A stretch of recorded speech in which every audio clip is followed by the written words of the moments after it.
Hey everybody and welcome to Board Game Heaven. My name is Raymond and in this video I'm going to talk about Soul Raiders, which is a new upcoming game that will be on Kickstarter, designed by Marc André, published by One for All. Now if you know the name Marc André, that's because that is the designer of the game Splendor. This is an entirely different game though. I received a prototype to try out and to review, and this is a cooperative fantasy adventure game in which you're exploring different locations across several chapters that have big cards with all the locations on them, and you have to cooperatively find your way through those chapters, trying to get certain quests fulfilled, and you'll be battling enemies which are on cards, and you're deck building your own deck of action cards. So you'll have a set deck of cards and you will be adding more cards to that as you progress and basically level up. So I'll explain how to set up the game, then we'll take a look at the rules, and I'll give you my final thoughts. To set up a game of Soul Raiders, take the game board and place it somewhere on the side of the table. Take the random enemy cards, which are these with the question mark, give that deck a shuffle and place them next to the board.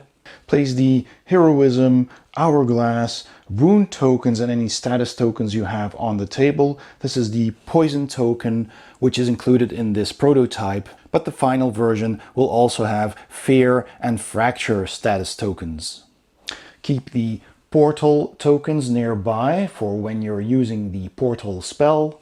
And depending on which chapter you're playing, you take that chapter's location cards, the story cards, and the scripted enemies for that chapter and place them next to the board in numerical order.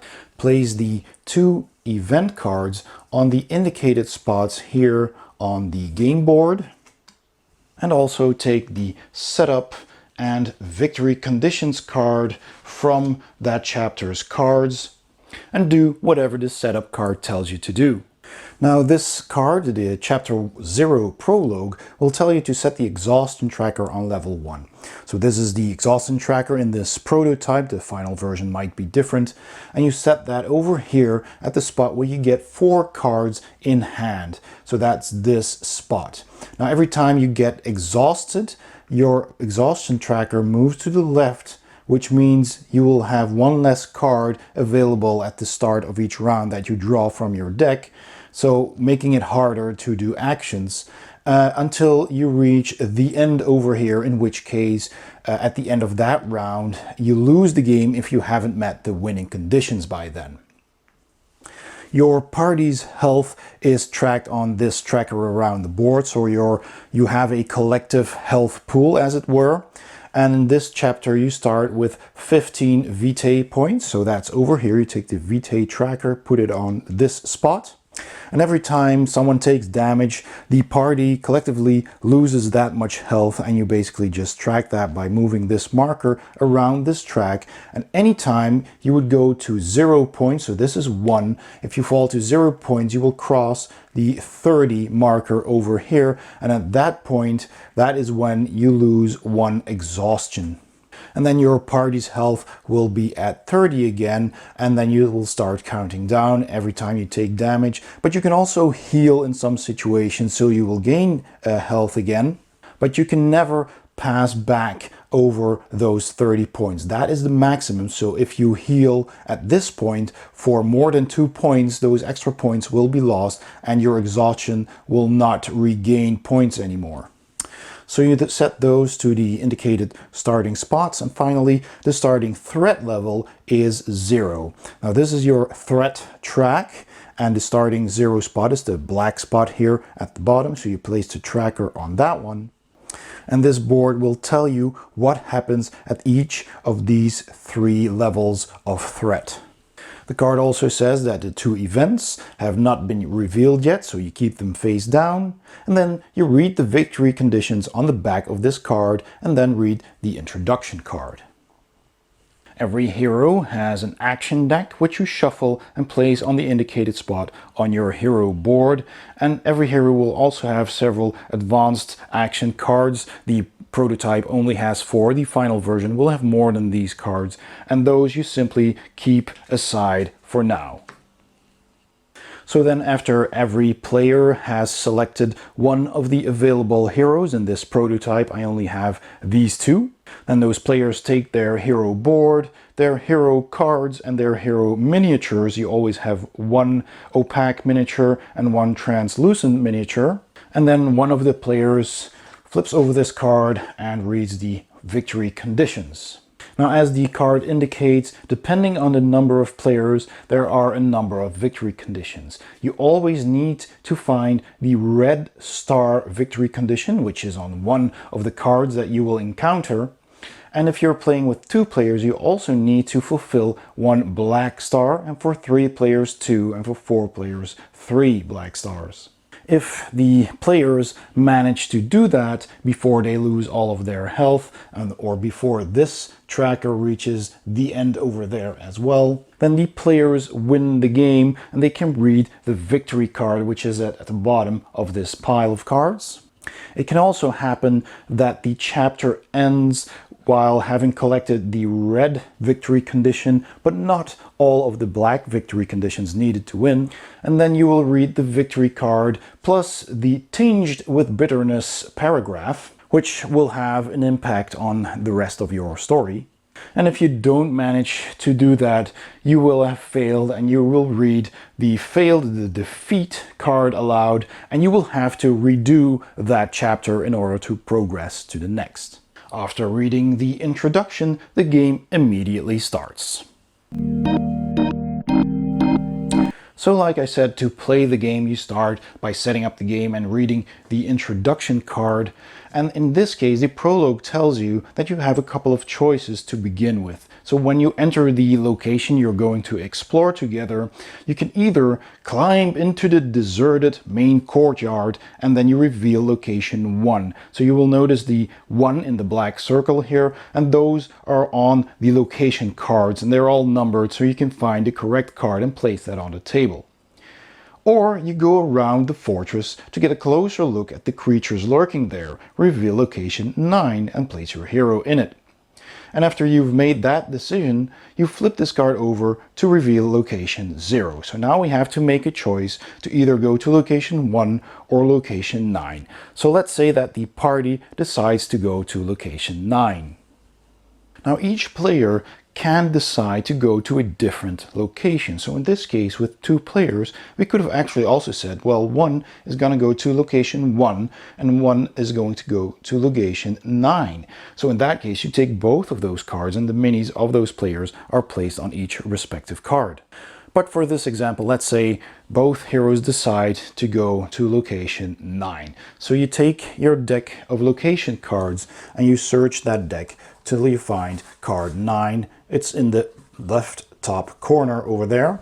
And the players can place their miniatures. This is a prototype standee. The final version will have miniatures, and you place those on the card. Now you'll have to decide which character will be the first entrant into a location, because every location card will have certain effects that apply to the first entrant, unless there is an icon like this on the card which will apply to all the entrants. So once players have decided on where to go, you can set aside the introduction card, and let's now take a closer look at these chapter cards. So like I said, every location card has its own number, which is in the top left. It also has an A side and a B side, and the first time you encounter a location, it's always with the A side up, and it will have a name. Some locations will have a lock like this, which I will explain in a bit. This icon is the location's entrance effects, which will affect the first entrant, unless it has that icon. I will explain all the icons in a bit as well. And there might be more icons on a location, and you always resolve them from left to right. Cards can have a short description of what you will find here. Some cards will have these specific actions that can be done by a hero who is not currently engaged in combat by an enemy, and more on that later. And a location will also have possible movements, which is indicated by these arrows. And they indicate how many action points you need to do that movement and the card to which that movement leads. And finally, every location card can have these orange icons at the bottom. And just like the entry icons, these are effects that happen at the end of a turn and also in order from left to right. So let's see what happens here. Let's decide that Zia here is the first entrant and Eineko is the second one. So basically he's following and hasn't entered yet. She's the first entrant, so she will apply the effect listed at the top of this card, which is a monster symbol with a question mark. That means you draw as many random monsters from the random monster deck as your current threat level. Now at the start, you start out with a 0 over here, but the threat level is always 2 at the beginning. So that means whenever I encounter some of these icons here, that means the value of those icons is 2. And here it's 3 and here it's 4. So in this case, Zia will have to draw 2 monster cards from the random monster deck. This deck is shuffled and then she draws 2. And since she is the one who entered here, these monsters will engage Zia. So therefore I'm placing these monster cards next to Zia's board. Now players can take their actions in any order that they want. You don't specifically have turns. The entire group basically takes one big turn. So if Zia wanted to do combat right now, she could, but she could also wait for Eineko to enter first, and then they could do combat together. Now at the beginning of your turn, every hero will draw 4 cards from their deck, which will be their hand of action cards. So there are different types of cards in the game. You have these green cards, which are movement. The purple cards are spells and the red ones are combat cards. But you can use them for any type of action because you simply add up the point values that are printed on the card. But they also have these effects that trigger when that card is used for that specific action. So for example, if Zia wanted to do combat with these 2 monsters, she could play any of those cards to defeat the number of their strength, which is that symbol on the bottom of these monster cards. And anytime you match or exceed the number of the strength of these monsters, they will take damage, they will take a hit. And if they only have 1 shield, then they are destroyed. Monsters can have multiple shields with different numbers, and only after all of those shields have been destroyed, defeated by combat cards, then the monster is defeated. But you can only defeat 1 shield per monster per action. So if you want to defeat a monster with multiple shields, you'll have to take multiple attack actions. But in one action you can target multiple monsters. So in this case, Zia might want to play an action card like this, which is 5 points, and these combined numbers is 7, and you can distribute them any way you want. So these 2 together would be 7, and that would be enough to defeat both of them. But these cards also have an extra action, and since they are used in combat, then this action triggers as well, this ability. And this one says, simply gives you +2, so that would be a 4 in total for this card. And this one gives you +1 per action card. Now, all of these cards are action cards, no matter what you use them for. So this card would give me a +2. It also counts itself because it is used in combat. So that would be a lot of points to defeat these. Might be a little bit too much. So maybe Zia wants to decide on a different strategy. And maybe she wants to hold on to this combat card and wants to play this spell card, Velocity, because maybe she doesn't need it right now. So what happens now is you add up these cards, that's 6 points, and you get +1 per action card because this triggers, it's used in combat, and these are both action cards, so that's another +2, so that's 8 points, which is enough to defeat these two, and she can still hold on to this one should more monsters appear. But she doesn't have to do that right now. So let's just say she will wait until Eneko enters the same location. So after she enters, she's drawn these cards, Eneko says, okay, right now I'm going to enter here as well. And normally all of these entrance effects would only happen once. But now that there is this icon over here, that means that anyone entering a location where another hero is already present still triggers that effect. If this card had more effects without that icon in the corner, then those wouldn't trigger because Zia would have already triggered them before Eneko. So sadly for the group, in this case, the random monsters applies to every entrant. So Eneko also draws 2 random monster cards, these 2 guys here, and they engage with him. So you could place them next to that hero's board. Now every hero will have to deal with their own monsters that they are engaged with. Only after they have defeated them, or if they weren't engaged in combat to start out with, only after that they can help with defeating monsters that are engaged with other heroes. So let's say, for example, over here, Zia wants to combat these 2 monsters, which are engaged with her since she entered. And she wants to use, let's say, these 2 cards.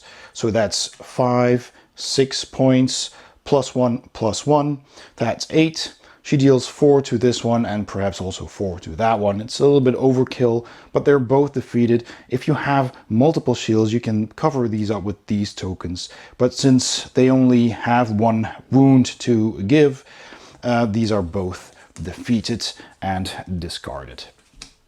And these cards are also discarded into the discard pile.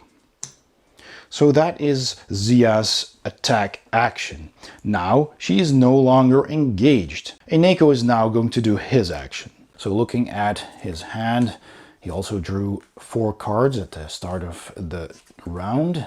So he sees that he has a attack card with a value of 2 and a +2 per enemy. So if he played just this card, he would have 2 + 2 + 2 is 6 damage, which would not be enough to damage all of these. So he'd need 2 more damage. He could also play this card, which is 3 damage +1 per attack card, which this is. So this would immediately give him a +1, which is 4, which could defeat one of these. He also has a movement card with a value of 4, which he could use in combat for these 4 points, but it wouldn't trigger the +3 since it's not used in movement, but in combat. So these 2 together would be enough to defeat these 2 enemies. And lastly, there's another option. He could also use this spell, which is a fireball. It itself only has 1 action point, but the fireball is an instant with a single use, so it is discarded from the game, removed from the game after using it. And it says that it inflicts 1 wound on all enemies with a combat value of 4 or less in this location. Well, these happen to have a value of 4 and they only require 1 wound to kill, so this single card could take them both out. But that's a pretty powerful card, so he's probably going to hold on to that one for now. And maybe he wants to move to a different location afterwards, and moving with this card would give him 7 points, so he could use that to move to that location, which needs 6 movement. This one needs 8, so he wouldn't be able to make it with just this card. But he does want to move along, so he decides he wants to use these 2 cards, which is going to be overkill because this is already 6 damage.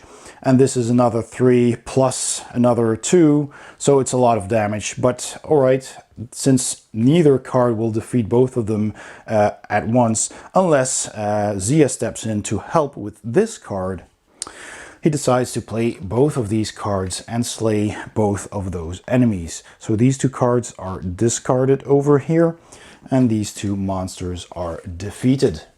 Now before we move on, let's take a closer look at all the enemies' abilities and what all those icons mean. Random enemies can have 5 different types of abilities. There is the priority target, which means that in combat they must be the first to fall. So until they are all defeated, you cannot wound any other enemies that do not have that ability.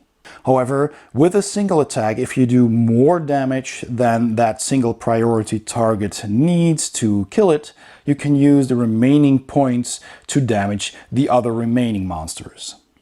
The Guardian ability means that monster prevents an engaged hero from fleeing until that enemy is defeated, and I'll talk about fleeing in a minute. The arrows icon means pursuit. That means that the enemy will chase a hero even when they flee and use an exit arrow that prevents pursuit. Because when moving on these location cards, there are 2 sorts of arrows. There's the green arrow, which is this one, which means that that is an arrow where monsters will not pursue you. If you have a white arrow, then monsters can pursue you. Next, a random monster can have the Rage ability, and as long as at least one enemy with that ability is engaged with a hero in combat, the damage inflicted by the shields of all the enemies that are engaged with a hero is 2 instead of the usual 1. So when undefeated enemies are still in the area at the end of a turn where every player has taken their actions, all the remaining enemies will deal 1 damage for each remaining shield, and with the Rage ability that is basically doubled.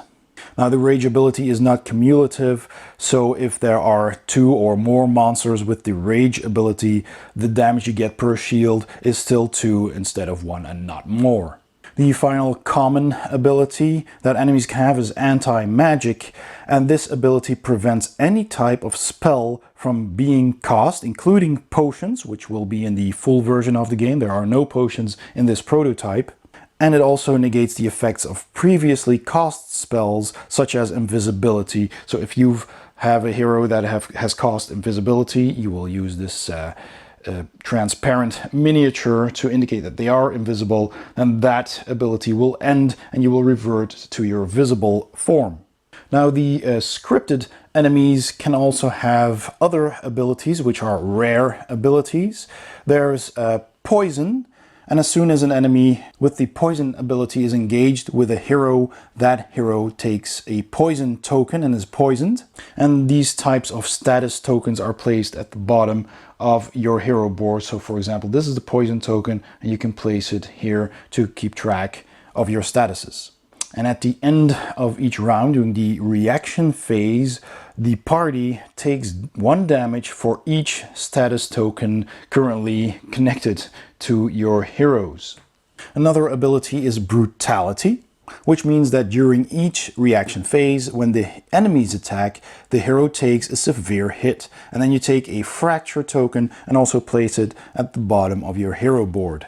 And for each fracture token that a hero has, their movement difficulty is increased by 1. So if you have to move somewhere, so for example, this needs 6 movement, for each fracture token I would have to add 1 point.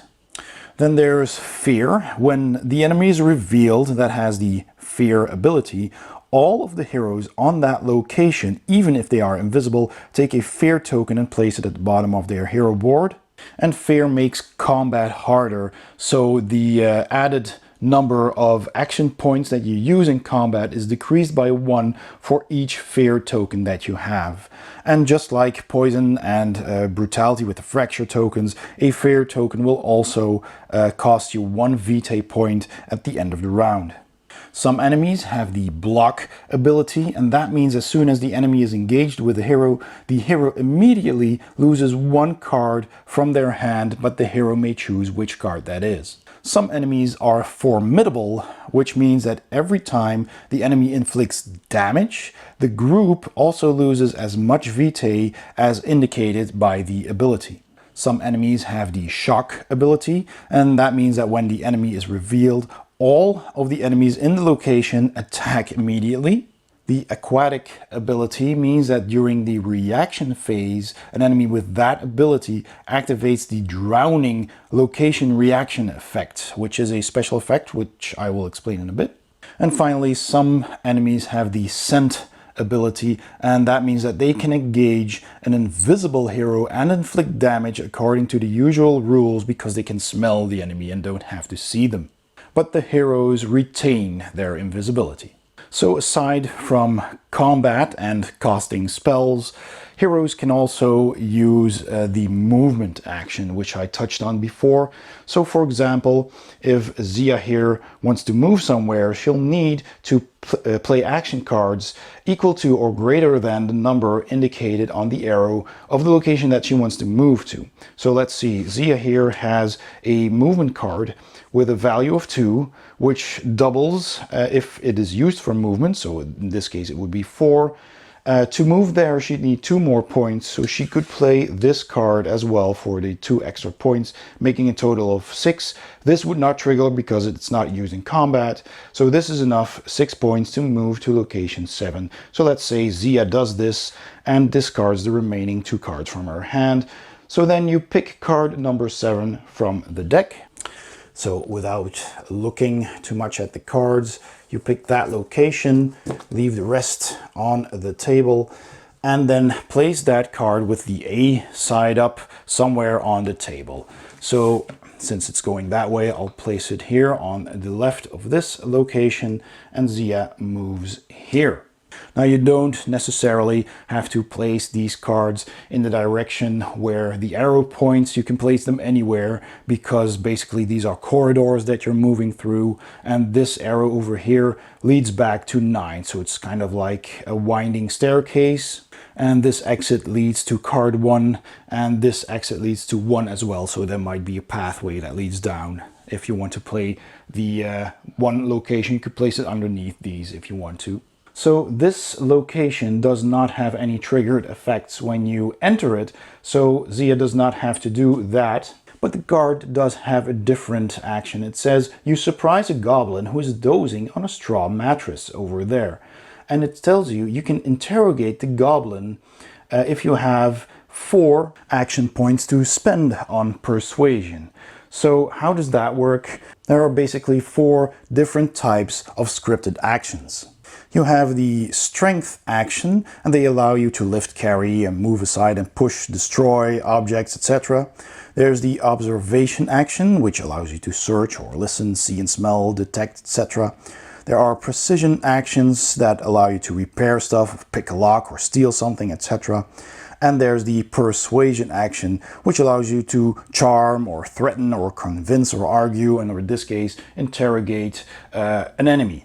Now you'll notice that each hero also has these icons on their board that give them a specific bonus. So in this case, Zia here has a +3 to precision actions and a +1 to persuasion. So in this case, if she chooses to wake up the goblin and interrogate it, she will have a +1. She'd only need an action card with a value of 3. And if she does so, she triggers the event card number 12, which she can take from this stack. Just take card number 12, flip it over, and read what it says.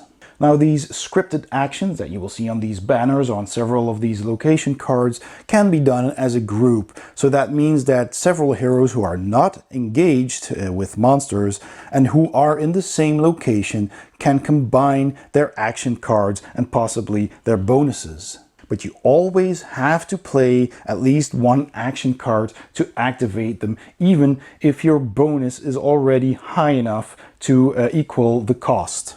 Combat and movement actions are done separately. Players cannot combine their cards to perform those actions. Another thing you can do with your action cards is to set them aside for later use. You have a maximum of 3 slots that you can put in your reserve next to your hero board. So say that you have a card that's really powerful, you have a spell that you don't want to use right now for its single point, but you want to keep it for its ability, then you can put it into your reserve like so, and then on a later turn you can discard a card to take back a card from your reserve into your hand, and there is a maximum of 3, and for each card you want to take back you have to discard a card. Now also you don't need to use all the cards in your hand. You can also just discard them when you want to end your turn to bring the round to an end. So we've talked about combat, using spells, doing scripted actions, and movement. And another thing you can do is to flee when you're engaged in combat. Now, fleeing simply means that when you are engaged in combat, so you have monsters that are engaged with your character, you simply want to move out of that location. And that means you can follow any one of those arrows on the current map, but the difficulty of your movement is increased by 1 point for each enemy you are engaged with. And like I said before, if you flee to a location with a green arrow, enemies will not follow you. If it's a white arrow with these arrows at the back, then they will follow you. And of course, enemies with the pursuit ability will always follow you. Now, any enemies that are not able to follow the hero who's fleeing are either distributed among the heroes still present in that location, and then the players may decide how to divide up the enemies, but no enemy is discarded, and any previously done damage to them remains on the enemy card if they have multiple shields. But if there are no more heroes present in that location, then the random enemies are simply discarded, and the scripted enemies are put back into their draw pile. So in this example, Eneko still has 2 cards left on his hand, and he may decide to either keep both of them for a next turn or still use them depending on how the situation pans out. So now that Zia has moved up the stairs to this location, and this location only goes back to location 9 or to location 1, which is also over here, he may choose to just directly go to location 1 and wait for Zia there.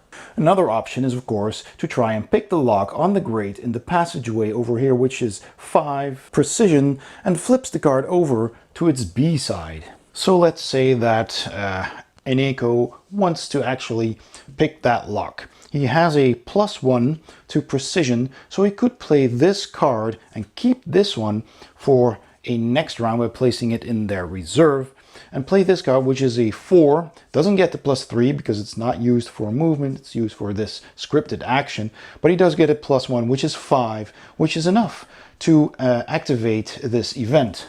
So Eneko picks the lock and has to flip this card to its B side. So you simply take the card, remove any tokens that might be on it, flip over the card, and then place those tokens back, and Eneko is now on this side.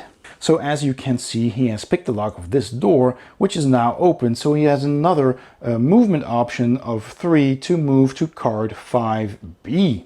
And now normally when you move to a new location, it's always the A side up, unless specifically mentioned, such as here.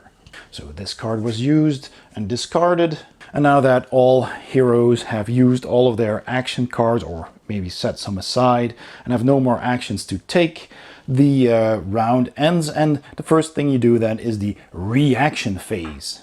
The first thing you trigger during the reaction phase is the stress. So after all the heroes' turns, you check your current threat level, which is currently at a value of 2 in this blue section here, and this icon depicts your stress. So your party loses stress equal to this value over here. So in this case, as long as we are here in the blue, we lose 2 points collectively. If we were here, we'd lose 3, and here 4. Next, the group loses 1 vitae for each status token that's underneath their hero boards. Then the enemies can react, meaning that if there were any more enemies on the board, which is actually going to happen here since Eneko flipped over this card, and it says that the entrant, or actually any character that enters here, has to draw random enemies equal to the level. So this icon is also shown here with the question mark, so he has to draw 2 cards. So these 2 cards pop up in this location, and they are engaged with Eneko, which means that Egeneko actually might have held on to this card and used this to get rid of these, since these are simply goblins, and with the fireball spell he can inflict 1 wound on all enemies with a combat value of 4 or less, which these have. That's just 2, so they would both take 1 wound, which is all they can take, and they'd be destroyed, and this would have to be discarded. But let's just say for this example that Neko didn't do that, had already set this aside, unaware that there might be new monsters there. So these are still on the location. Then for every visible shield icon on these monster cards, they do 1 point to the party. So the party takes 2 more damage. And lastly, there are location reactions, which are these orange icons at the bottom of the location cards. And like I said earlier, they are resolved from left to right, just like the entrance effects. And there are several different ones. Again, the enemy means that random enemies, in this case with the question mark, are drawn from the random enemy deck equal to the threat level, that is currently 2 in this case. They can also be scripted enemies, then in that case they would have a number, and heroes may distribute those enemies amongst any heroes that are in this location. Now currently that's only Egeneko, so he would get all of those monsters. So in this example he'd have to draw 2 more, and those are all engaged with him. There could also be a story icon, which means you simply draw the corresponding story number from the deck. There could be a alert, so if Egeneko had not picked the lock and simply stayed there, this icon would have triggered. And that means that if at least 1 enemy is in the location, the alert is given and the threat increases by 1. This B icon can also be in the orange icons, so if you see that, then that means you flip the card to side B and then you resolve its effects. Or there could be a drowning icon as well, and that means that the group loses as much vitae as indicated if at least 1 enemy present in the location has the aquatic ability that I showed you earlier. Now, any of those effects, be it the orange ones or the red ones, or sometimes there are blue ones on the B sides of cards, may have an additional eye icon. So as we see here, there is an eye icon on this icon here, and the eye means that they only apply to visible heroes. So that means if your hero is invisible, then that effect is not triggered. So after damage from stress, possible status effects, enemies reactions and location reactions have been resolved, the game round ends, and if the end of game conditions are not met, then a new round starts with a new preparation phase. And of course the end game conditions are either winning the game by achieving the victory conditions, or losing if the threat level goes all the way up to the end, or the exhaustion is all the way to the end. So then at the start of the new round, any temporary spells that are caused during the previous round are discarded or removed from the game, depending on the spell. Each player draws, again, a number of action cards corresponding to the group's exhaustion level, which is currently still at 4. And if there are no more action cards left in your draw pile, this is when you shuffle the discard pile to make a new draw pile. So that's basically a quick overview of a round and how the game plays. There are more icons in the game. As you can see here, there are several things that can trigger when you flip over a card from the deck or flip it to the B side. And all of those icons are explained in the rulebook. Some are still work in progress. And all the different spells are also explained in the rulebook with their icons. And the back of the rulebook has a summary of all of the icons you can encounter in the game, with a short description to keep as a handy reference on the table should you need to look something up. Now again, this is still a prototype of the game. You will get actual miniatures, a lot more cards, 3 big chapters as well, more heroes and more different tokens. And there are all kinds of different monsters with all of these different status effects that I talked about earlier. There are also these cards which simply, when drawn, raise the alertness. So this threat level goes up by 1 if you draw one of these cards. It's quite simple. So there are all kinds of different. Here is an enemy that has multiple hit points, and some enemies will also have this heroism icon on the card. And every time you would defeat a monster with a heroism icon, you get one of these heroism tokens that you can place on your character board. And every hero has 12 of these heroic action cards with the gold trim, and they are simply placed in order next to your hero's board in a pile. Because they are all numbered, these are 1, 2, 3, and 4. I only have the first 4 in this prototype. And by spending 3 of these heroism tokens, you can draw the heroic action card at the top of the deck. So in this case, that would be the first one, is number 1. And if I wanted to draw the second card or another card on the pile, I would have to pay 1 extra token for each card that I technically skip. So if I had already bought this one, you buy that, you take that into your hand directly, so you can use that during your turn, and after you use it, of course, it is discarded, so it ends up in your deck, in your deck building. And if then later I had more tokens and I wanted to pay not for this card, but I wanted to get this card, then I'd have to pay 3 plus 1 for the card I skipped, so 4 tokens for this one, which then, of course, I also take into my hand. And these game cards stay in your deck. So if you're playing through the entire game, chapter to chapter, your deck will increase with better cards. And another thing you can do with these heroism tokens is to spend 2 tokens to draw the top card of your action deck. And every now and then a story card will also require you to spend heroism tokens, because there's all kinds of stuff that can happen in these cards. So let's just quickly peek through a few of them. So for example, this enemy, let me just bring that in a little closer, triggers upon defeating it, story number 3, and you get a heroism token. This one gets you 2 tokens and triggers event 14. And so forth. So these enemies all have kinds of different things, really nice art as well.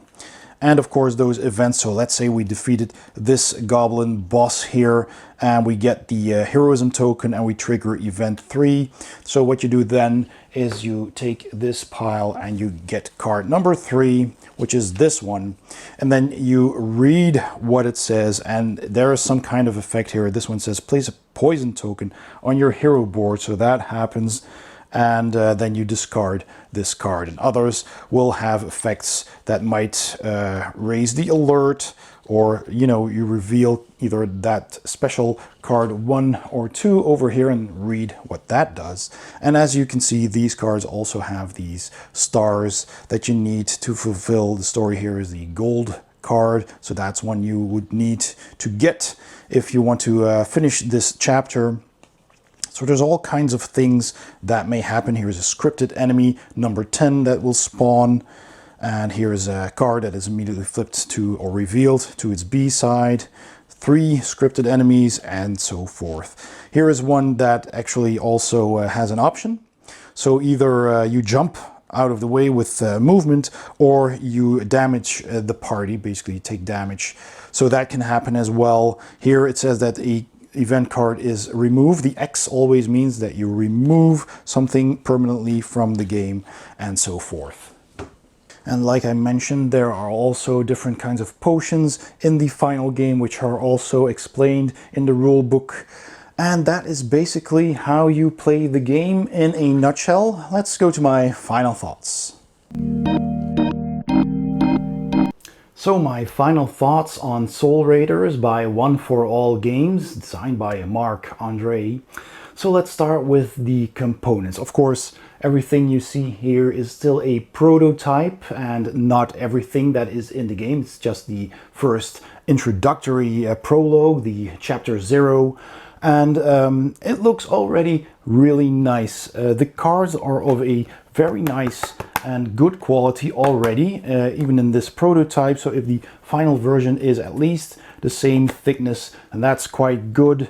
Of course, I had some standees. The final version will have actual 3D plastic miniatures, which is pretty cool. One just normal plastic one, and one transparent mini for all the characters, so you can turn yourself invisible in the game, which is pretty cool to have that visually on the table as well. I love the big chapter cards. They are big, they are really nicely illustrated, and the quality of these is also pretty good. They're just thicker paper, thin cardboard, and I don't know if the final version will be thicker than this, but having them like this is actually pretty fine because you place them on the table anyway, and they're clear to read. The printing is clear and the text is clear, even though, you know, the text is relatively small. It's easy to read. I didn't need to hold it close or anything. So yeah, that's all pretty well done. The character boards are of a good quality as well, and I like that they have the slots to put in your status tokens. You have a dedicated space for your action deck and your discard pile and your reserve cards. So that works very nicely and intuitively. So I would say the components, if the final version is at least as good as this prototype, are absolutely very good. Next is the artwork. I love the artwork in this game.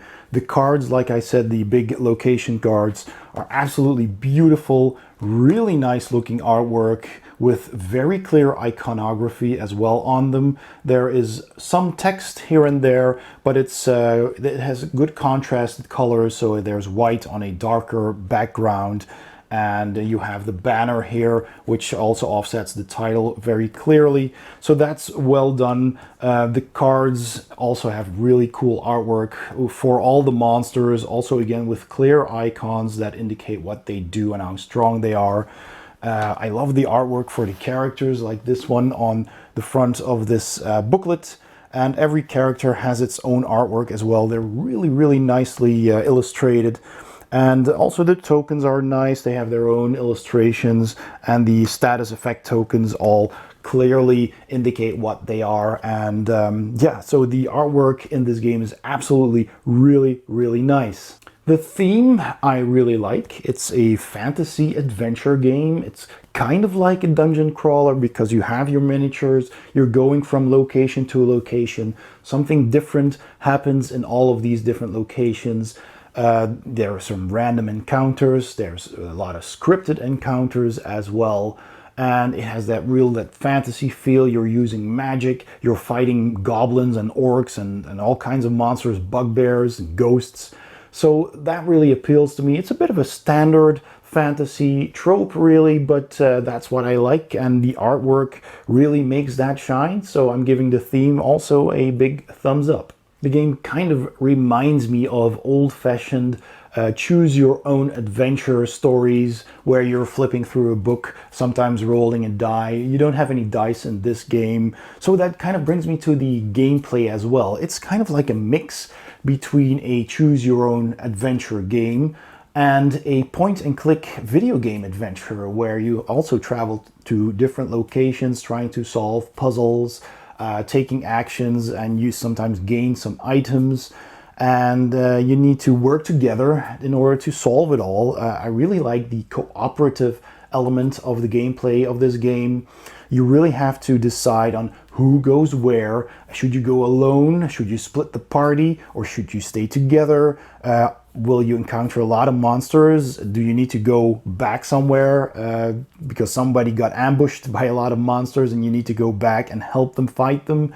Or do you think you can handle it and somebody else should go in a different direction to try and find those cards with the stars that you need to finish the game? And all of that is really, really well implemented, I think. It's fun to discuss on what to do. And also individually, I really like that you have a deck of cards, and those cards are your actions. And you can use the points on those cards to do any action. But if you use the cards for the action that's printed on them with the colorful icons, you often get an extra bonus on that card that triggers.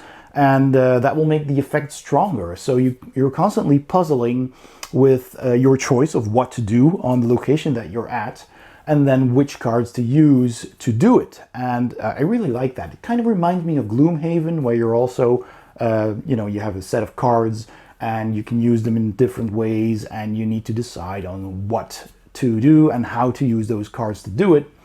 And that element really like that. It has this puzzly aspect that I enjoy, plus the cooperative, you have to decide together on how to progress through the story. And I think people will also enjoy the fact that this game does not have any dice, so there is very little randomness in the game. The only randomness is, of course, the random monster deck. So you shuffle the cards with the random monsters, so you never know which monsters will pop up at a certain location when you have to draw monsters, and depending on your threat level, that might be more. And your action deck, of course. Your own deck of cards is also a random deck with cards that you shuffle together. But I also like the deck building aspect of that, because you gather these heroic points, and then you gather those, and then at a certain point you can spend them again to add new cards, better cards to your deck that you immediately take into your hand, so you can use them right away, so you can wait for the right moment to get those cards, and then use them, and then they'll be in your deck for the remainder of the entire story. So if you pass the first chapter and you win and you progress to the second chapter, you will still have those cards and any items that you may have found. So it's kind of like a whole campaign that you're playing. So that's a lot of fun as well. It does require you, in my opinion, to keep on playing with the same people. So if you're not playing this solo, which you can totally do, you'll want to play this game with the same group of people. It plays 1 to 4 players, so that might require some investment of all the players, of course, because they will have their own character with their own deck, and they'll use that same character with those new cards in the next chapter. But the core game is about 3 chapters, so that brings me to the replayability. The game, as of now, has 3 chapters. I'm not sure if this prologue that was in the prototype is also included. I hope so, because it's a fun prologue to play. It teaches you the game rather well, I think. So that would be a good way to get started and then go on to level chapter 1. So I hope that this will be included. I think so, otherwise that would be a lot of artwork and investment wasted. So there's basically a prologue and then 3 chapters. That does mean that after you've played through them all, you already know what's going to happen, because a lot of this is scripted. There are certain events that will always happen in a certain location. And so it is like those choose your own adventure games, where at some point when you fail or you make a wrong decision and your characters die, you will start again, and you know what to do to avoid failing the same way the next time you play it. So that's in this game as well. So after having played a chapter, and you likely will not win the very first time you try, maybe the prologue, but the final game will be a lot more difficult and challenging. So you might fail maybe a couple of times before you really know what's happening in that chapter and what decisions are wise and which are not.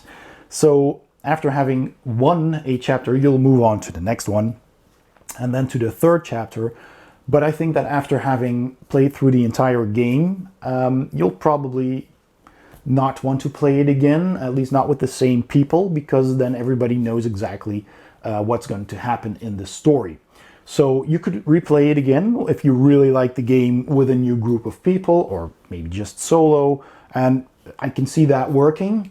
But otherwise, I think that this game would need expansions to, add to the longevity of the game. And then finally, the language dependency. The game is language dependent. There's not a whole lot of text on most of the cards. I mean, the location cards basically just have a little bit of text if something happens. Some have no text at all. They just have the arrows and the locations and the numbers. But lots of these cards have these scripted events that you need to, pass with a test. And of course, the regular text that's on them, and the spell cards have text on them, and these event cards have a lot of text on them that you need to read, because it is a story-driven game, so there will of course be a lot of text. So also on the prologue here, where you read the introduction, of course somebody's always reading a bit of the story before any of the chapters. So since it's a story-driven game, there is quite a bit of language, of text in it. So it is a language-dependent game. Although I think that because all the monster cards basically have just icons on them, and your ability cards mostly have language on them, except for the spells, I think that with a very basic knowledge of the English language, and I believe it's also going to be published in the French language, since One for All, I believe, is a French company. I could be wrong, could be Canadian. I think that with a very basic knowledge of the language that the game is in, I think you could still play the game if at least one of the players could translate the chapters. But there is a language dependency, so that is something you need to keep in mind. But in the end, I really enjoyed playing this game. It's fun to play alone, it's fun to play with other people. Actually, I personally think it's more fun to play with people because of the interaction.